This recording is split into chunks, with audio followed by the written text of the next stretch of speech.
Hier, j'ai fait une publication sur Facebook qui se résumait pas mal à atteindre un poids dit santé, donc le fameux IMC en bas de 24,9 suite à une chirurgie bariatrique. Ce n'est ni idéal ni souhaitable et oui, ça a fait réagir.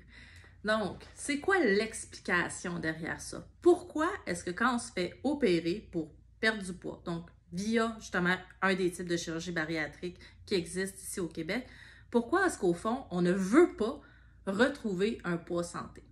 Il y a plusieurs éléments, puis d'emblée, je vais te demander d'essayer de prendre en considération toutes les informations parce que oui, c'est nivelé à différents niveaux.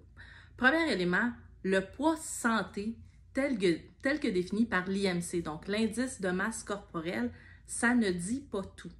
Non seulement ça ne dit pas tout, c'est pas un indice qui aurait dû être utilisé chez un individu, c'est un indice populationnel, donc pour un groupe de personnes. Donc, c'est pas vrai que lorsqu'on passe d'un IMC de 26 à 24, tout à coup, notre santé va miraculeusement mieux.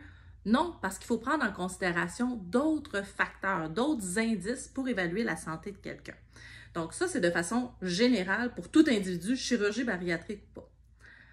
Là où ça se corse, lorsqu'on a recours à une chirurgie bariatrique, au niveau des critères pour avoir accès, c'est nécessairement qu'il y ait un surplus de masse adipeuse, donc un surplus au niveau de la masse grasse sur le corps. Donc oui, on va souvent se fier à l'indice de masse corporelle pour nous donner une idée de grandeur pour, oui, quantifier le surplus de poids.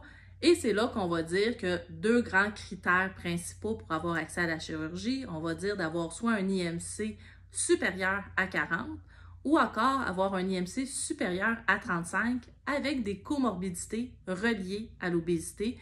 Comorbidités qui pourraient être par exemple le diabète, l'hypertension, le cholestérol, apnée du sommeil, stéatose hépatique, ce qu'on appelle aussi le foie gras, et il y en a d'autres. Donc, si on prend pour acquis que pour avoir accès à la chirurgie, il faut avoir un surplus de gras, il faut aussi en prendre en considération que qui dit surplus de gras, dit aussi surplus de masse musculaire, donc plus de muscles. Pourquoi? Ben, c'est parce qu'à tous les jours, quelqu'un qui porte l'équivalent d'un sac à dos de 50, 60, 100 livres, 150, 250 livres de plus sur son corps, oui, peut-être qu'il y a plus de gras, mais aussi plus de muscles. Parce que pour se lever, pour monter un escalier, pour juste s'asseoir dans le lit, il faut que la masse musculaire soit plus développée que quelqu'un qui, au départ, a son poids santé. Donc, oui, on veut perdre du gras suite à la chirurgie, mais on ne veut pas perdre le surplus de masse musculaire qu'on avait développé à être en surplus de poids. Donc, à partir d'un certain poids sur la balance, ce n'est plus du gras qu'on perd, mais bien du muscle. Et c'est là que la proportion peut devenir dangereuse à partir d'un certain poids, puisque, entre autres, le cœur est un énorme muscle, puisque les différents organes sont soutenus par les muscles, plus que le niveau d'énergie est, entre autres, lié à la masse musculaire et donc à la capacité fonctionnelle du corps. Ce que ça veut dire, c'est que c'est pas parce que tout à coup, si par exemple, dans ceux qui écoutent la vidéo, il y a certaines personnes qui ont peut-être un poids dit santé selon l'IMC seul, donc inférieur à 24,9, entre 18,5 et 24,9. Ça ne veut pas dire que vous êtes en danger.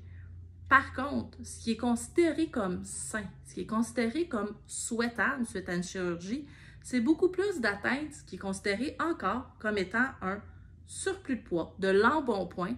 Donc, d'avoir un IMC entre 27 et 29,9 ou encore même jusqu'à 30, 31, 32. Et c'est là que pour le déterminer, il faut faire une évaluation individuelle. Parce que, je réitère, l'IMC ne devrait jamais être utilisé seul pour déterminer si quelqu'un est en surplus de poids ou même s'il souffre d'obésité. Ça, c'est pas juste moi qui le dis d'ailleurs. Les dernières lignes directrices de l'obésité qui sont sorties au Canada en août 2020 parlent entre autres de l'outil qu'on appelle le EOSS.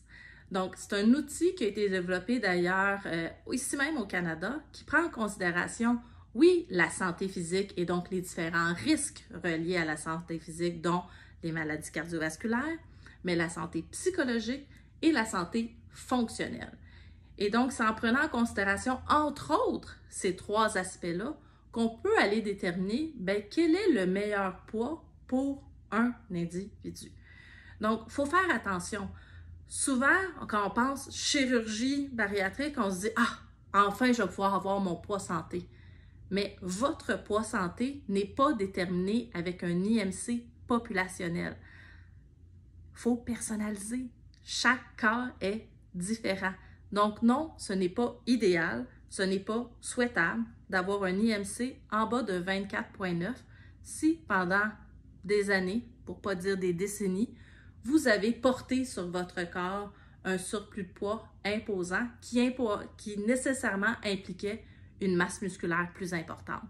On veut garder votre masse musculaire pour votre bien-être général, pour votre niveau d'énergie, pour votre endurance, mais aussi pour diminuer les risques de développer un problème cardiaque suite à une perte de poids, une perte de muscle trop importante.